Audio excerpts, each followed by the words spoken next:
Hey everyone, welcome to another edition of The Bullet. My name is Paul Lathrop. I'm the Deputy Director of New Media for the Second Amendment Foundation. Joining me today, as he does every other Thursday, Mike Piwowarski.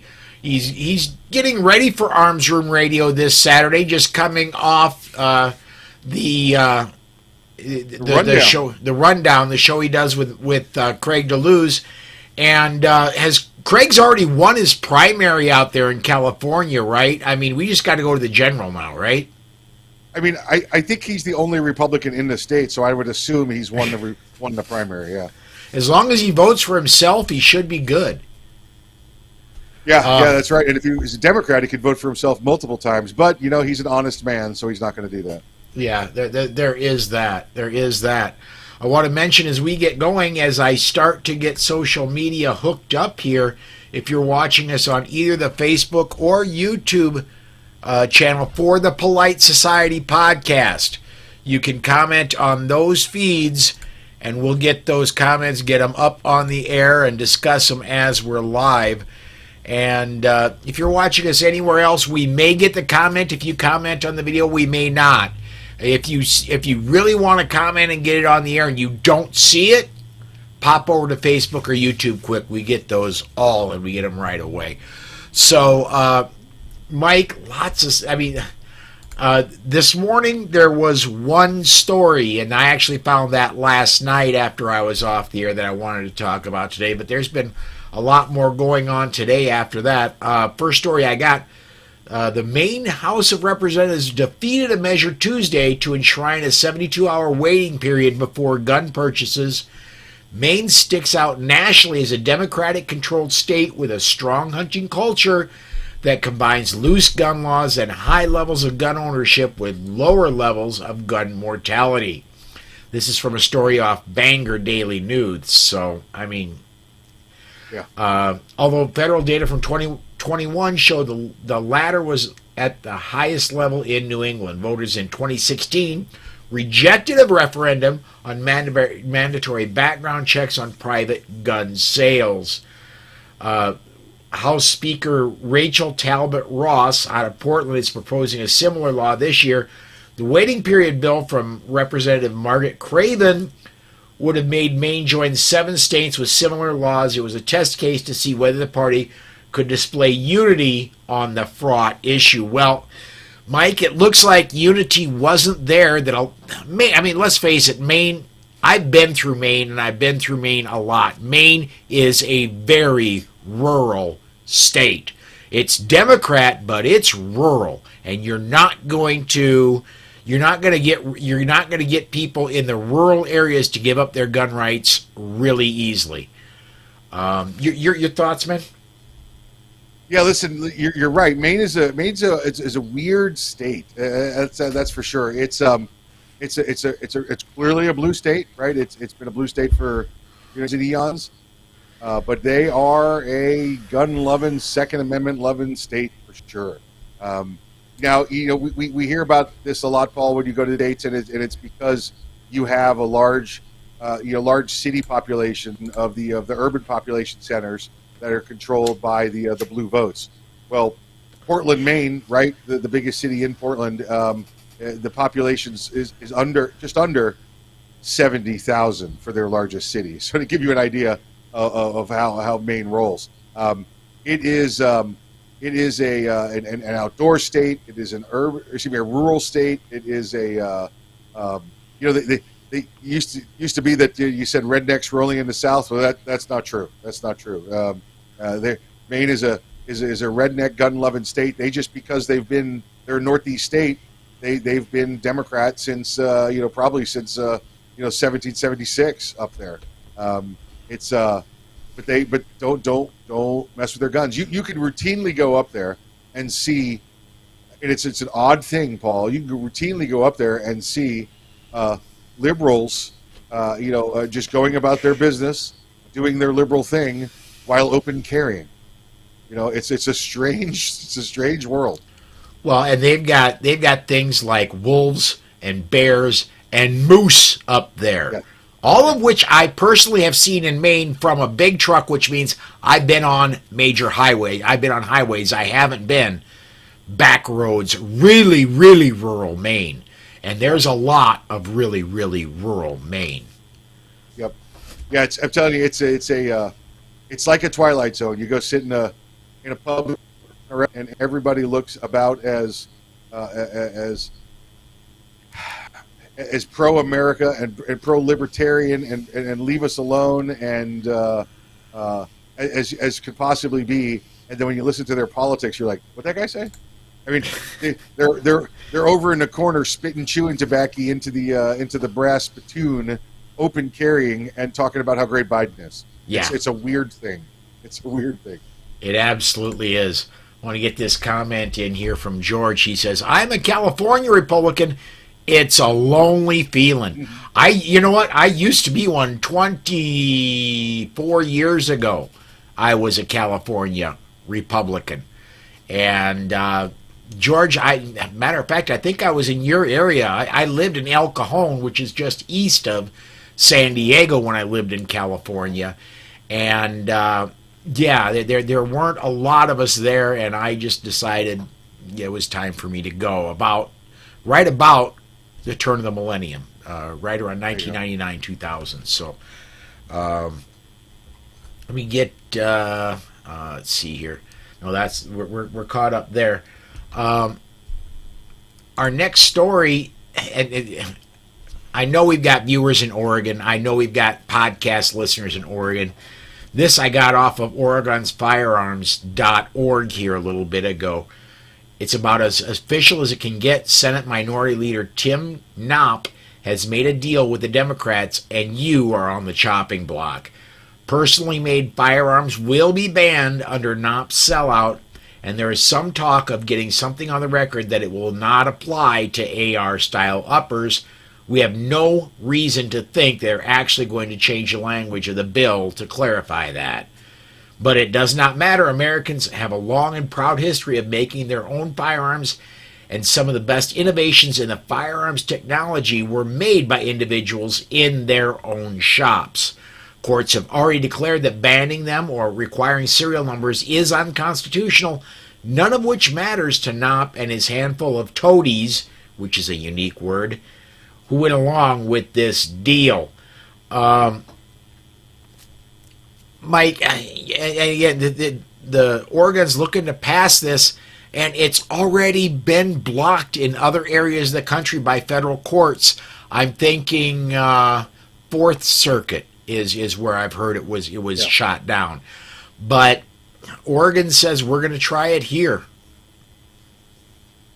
You know, like Oregon doesn't have enough problems going on as it is, right? They've got the assault weapon ban, which is currently under a restraining order there in the state. You know, they every time they come up with one of these far left, these Bloomberg paid, these anti-gun programs there, all it takes is an SAF, an FPC, or somebody along those lines to go out there and file the suit and then get the restraining orders and get it in place. I don't know, and I know we talk about this continuously. I don't know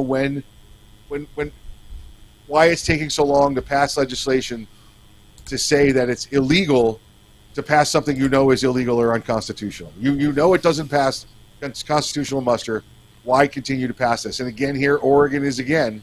Let's go ahead and get rid of ghost guns. We're going to get rid of we don't want ghosts having guns, so we got to get rid of them. And then, you know, listen, even this information that they're citing to show how little they know about firearms, they're saying that AR uppers probably won't apply to them. Okay, well, great, because an AR upper is just the barrel. It's not a firearm, all right? So there's no reason it should apply to. You might as well have said it won't apply to shoes either, because it has about as much to do with having a serial number as a ghost gun does, yes, or an AR upper does. You know, it's I feel for them out there, and I get it. They were a majority.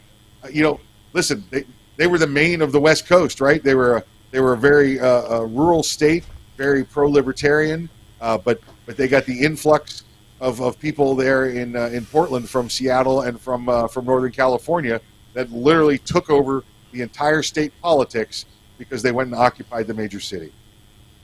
Yeah, and I'm certain if the rest, well, I'm very certain of this. If the rest of Oregon could slice off Portland and give it its own statehood, site, kind of like Washington D.C. has its own, protected area, they would.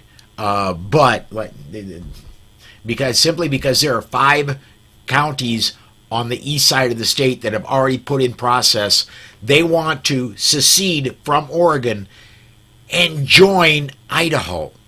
Let me get, and we've got several comments here I want to get to. None of them, these could all be the same person. They could be different people.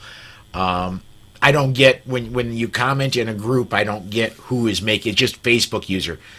They say that's when the Second Amendment Foundation needs to come in. And believe me, Second Amendment Foundation will come in. I don't want to speak for my bosses here, but I believe we did it in Washington as soon as the ink was dry on their anti-gun legislation. We did it in Virginia as soon as their ink was dry on their anti-gun legislation. We sued. In Washington State, it was within the hour. In Virginia, it was within the day. So I would expect SAF to enter into this. I cannot promise anything. I'm not that high on the food chain here, but I would be really surprised if the same day or the next day that this does pass, it has to be signed into law. The day after that law takes effect, that's when the SAF will jump in. Yeah. Hey, let me drop a little knowledge on my friends out there in Washington State, Oregon, and California. Oregon is looking, like you said, a couple of the eastern counties to go become part of Idaho. Because, listen, nobody's going to go create a 5-county state, out there at this point. Well, Eastern Washington, Eastern Oregon, Eastern California, and Central Oregon are all we've seen these stories, have all examined separating and becoming their own state. Well, rather than become these 3 little Republican states, why don't you become one big, strong Republican state out there between amongst them? It could be the Eastern Cascades or whatever you want to call it. It doesn't matter. Jeffersonville, I think that's what they were looking at in California. They're all contiguous. When you look at them, they go across state lines between Washington, Oregon, and California. Why not make one large, powerful Republican state to fight what you have out there? I still like the idea of all of them joining Idaho, because that would make Idaho also the longest state in the. Could you imagine that map? I mean, it would look like a runway. Yeah. Yes, very much so. Yep. Next story I got, and there's this one. It's going to be a bit. I'm not going to read the whole thing, but this is a Tom Knighton story off of Bearing Arms. Former President Donald Trump is in hot water. This time it's not because of some claim of a campaign finance violation. He's in serious hot water regarding allegations he mishandled classified documents and kept them at his Mar-a-Lago home. I'm going to skip a lot of this simply because I don't have the time or the breath to read all this. Basically, what he's saying is that even if Donald Trump is convicted, he's not, and he's convicted of all of the counts. He becomes a felon on all the counts. That does not preclude him running and winning the presidency, where as a felon, he gets codes to the nuclear football. He's in control of our army. He has a huge say on where we do and do not declare war. And yet he wouldn't be able to own his own handgun. He's just kind of pointing out the stupidity of federal law. And I'm right with Tom on this one. There at least ought to be grades. If you are a violent felon, if you murdered somebody, if you raped somebody, if you committed a crime of violence, I'm okay with you losing your Second Amendment rights. If you committed mail fraud, not so much. Yeah, well, we're seeing this out of many of the federal circuits now, right? Where they're coming back and saying it's not a violent crime. It might have been a felony, but it was white collar or it was some other crime. So we do not believe that the Second Amendment rights should be taken away of this individual. It was designed to take firearms out of hands of violent individuals, right? These used to be known as high crimes, right? And we can go back to the founding of our country, and Paul, we know this, right? We see this. We've got Federalist Papers. We've got all our history books, right? If you committed some misdemeanor, or you committed some white collar nonsense, if it was called white collar back then, you got into the courtyard, into the stockades, or into the stocks for a week, right? Or you get to go in the hot box, or you get tarred and feathered, whatever it might happen to be. If there was felons, if there were violent people, they weren't on the streets. They got sent away to a special place, and they stayed there for the rest of their lives. That's one of the differences now between felons and guns. Well, we didn't have them back then, and I think that's part of our criminal justice or lack of criminal justice system, right? That we see going through the defund the police and decriminalizing crime, but it's just another one of those head shakers, right? Where we sit around and say, how can they go after the president? They're going after this man. What was the number? I saw the numbers this morning, Paul. 30. He was indicted on these 31 counts. He made $2 million. He made $2 million in campaign funds without doing anything in the past 2 days. These are it's garbage. Listen, President Trump, when he took office, and we all heard him say during the debate to Hillary Clinton when she said it's a good thing you're not in charge of the DOJ, and he said because you'd be in jail. Yep, he interrupted her and said that. Yep, he went into office for 4 years and said, you know what? I'm not doing that. I'm going to be bipartisan. We're going to try and heal. We're going to try and bring this country together. Yet every step of the way since then, the Democrats have tried to charge him with the crime and indict him and impeach him. I'm telling you, if this guy gets back in office, it's going to be open season on these liberals. All right, there's no more. I really think there's not going to be any more of this. We're going to sit back and try and mend again. You've got to go at this point and take Hunter and his laptop and send them away. You've got to go and grab Hillary and her busted server and send them away. I think otherwise it's going to continue worse for the next Republican president. You know what?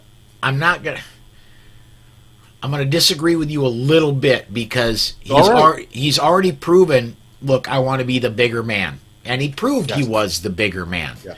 Yes. Yeah. So I'm not going to jump up and say yes, he's going to do that right off the bat. That he's going to declare open season on Hunter Biden and honestly Joe getting Burisma money, and there's a lot of things that he could go off on, and I could go off on, but they're not gun related, with the exception of Hunter because he did commit a gun crime. Now listen, I'm not saying they're going to open up special camps and ship all these people off. I'm saying a couple of people are going to get charged. This is a Hunter it's going to happen, and I really think he would go after Joe Biden. I think to go after and try and jail a former sitting president sets a horrible precedent, and I don't think he would follow that. But I do think there will be a slew of indictments and arrests if he does get reelected. This is one thing that does bother me, and that is something we are railing against right now, and that's the weaponization of the DOJ. And I would be against it if we did it, and it sounds like that's look, the floodgates have been open, but it's time to close those floodgates off, I think. Well, and you hit it right on the mark. The politicization, the weaponization of the DOJ. Look what they're doing. They're charging former President Trump with the identical things that they have not charged Biden, Hillary Clinton, and everybody else with. How could it be a crime for one? How is my secure safe in Mar-a-Lago less secure than the trunk of a Corvette in a Delaware garage? All right, how is that possible? That's your weaponization of it. I think when he comes in, it's equal justice for all. I think that's where they go. Listen, if you've decided the line is here, well, guess what? You're on the wrong side of the line. You don't get off anymore. I like the idea, and we'll see if he follows through with that. I have no doubt in my mind, getting a little wonky here. I seen a poll today that Biden's approval rating is more than double as low. It's Trump was, I think, negative 14 at this day of his presidency, and Biden is negative 31. So he's more than twice as unpopular as Trump was. There's no way he's going to make re-election. No possible way. Well, without an unprecedented cheat. The cheat would have to be twice as much. At any rate, I'm dancing on another YouTube ban. I'm gonna dance away from it here. No, I'm with you. I foresee thousands of volunteers to ensure election day integrity. That's what I see. Yep. Let me. We got a couple of comments about the Oregon thing I want to get up here, and this I think will spur us on into a little bit of a conversation. First one is, and these are all Facebook user, mob rules in Oregon, and this is interesting. They're using our money does not. I think it means does not matter to them simply because they don't have to spend their own money to defend lawsuits that will be coming. They're using the state of Oregon money, and if there's not enough, you just go to the bank and say, "I'm the state of Oregon. Give me more money." What are they going to do? Say your credit's no good here? That's it. Yep. Hey, guess what, folks? Your millage rate just went up. You know, that's it. Yeah. I got one more that I want to get to. One more story I want to get to today, Mike. This is a Lee Williams story, and this is off an SAF press release. House Republicans tried to stop the massive overreach by unelected bureaucrats at the Bureau of Alcohol, Tobacco, Firearms, and Explosive, who turned more than 40 million law-abiding Americans into felons overnight. But the normal operation of our constitutional republic has been perverted by a doddering old buffoon who would rather rule by imperial decree than submit to the normal checks, balances, and separation of powers which have proven so effective for nearly 2.5 centuries. This week, the House passed H.J. Res. 44, House Joint Resolution 44, which has sent a strong warning to the Biden-Harris administration that Congress makes a law, not the ATF or the executive branch. The joint resolution would overturn ATF's final rule, factoring criteria for firearms with attached stabilizing braces, which was published in January. In short, for the rest of the story, Biden came out this week and says, if this reaches my desk, I will veto it. Well, the solution to that, Joe, is it needs to be, and the solution to that, members of Congress, Lauren Boebert, if you're listening, any of the senators, John Thune, if you're listening or watching, it needs to go in an omnibus bill. It needs to go into the National Defense Authorization Act. It needs to go into the omnibus spending bill that comes through in the fall. Both of those go through in the fall. The president cannot not sign them without shutting down the entire government. So if you really want this to go through, stick it in an omnibus bill. Stick it in something he cannot veto. That's how he got national park carry from the Obama administration. Yeah, exactly. This is first off, Lee Williams, one of the last of the investigative journalists out there. Always fun to read and watch his stuff. Yeah, one of my favorites. He tells us about that we see the House passed this resolution, this joint resolution here that says that the ATF, again, just to sum up what you said, Paul, is an executive agency. They don't get to make law. They don't get to reinterpret law. They just enforce what's on the books. So it's a dangerous precedent. We see what they're doing. They're continuing to redefine administrative codes and ordinances, and turning them into laws that they're enforcing that makes you a felon. It's listen, if it wasn't real and I was reading it in a fiction book, I would be like, oh, that could never happen. That's Constitution. Forget the Constitution. That can never happen. But it is happening. Does it get through the Senate? Listen, unless there's some kind of weird lottery LSD breakout in the Senate, it's not getting through the Senate. It is a great stance. It is nice to see the jointness of this with the Republican Party. It passed nearly along party lines. Paul, I would love to see this in an omnibus bill. I would love to see this omnibus bill, but I think, listen, we have a lot of new Democrats in the House, a lot of new people, some of which you and I personally know, and they mean business, and they are there for business. They are not there because they've been in the swamp for 40 years or whatever it happens to be. And I think the problem is we could never get this into an omnibus bill because the majority of those on the Hill are those lifetime politicians, and they don't want to rock the boat that much. It's okay to pass this bill knowing it's never going to pass the Senate because it makes a statement, but they don't want it to have any real teeth. I think one of the big problems with what's going on in the House and in the Senate is, listen, no term limits, right? I can stay here and do what I want as long as I want, and I want to be here as long as I want, so I'm going to continue to make as little waves as possible. Maybe once in a while a soundbite around election time, but other than that, I'll just put this right here in this bill. It's not going anywhere, and I don't have the intestinal fortitude to put it or recommend it go into an omnibus bill.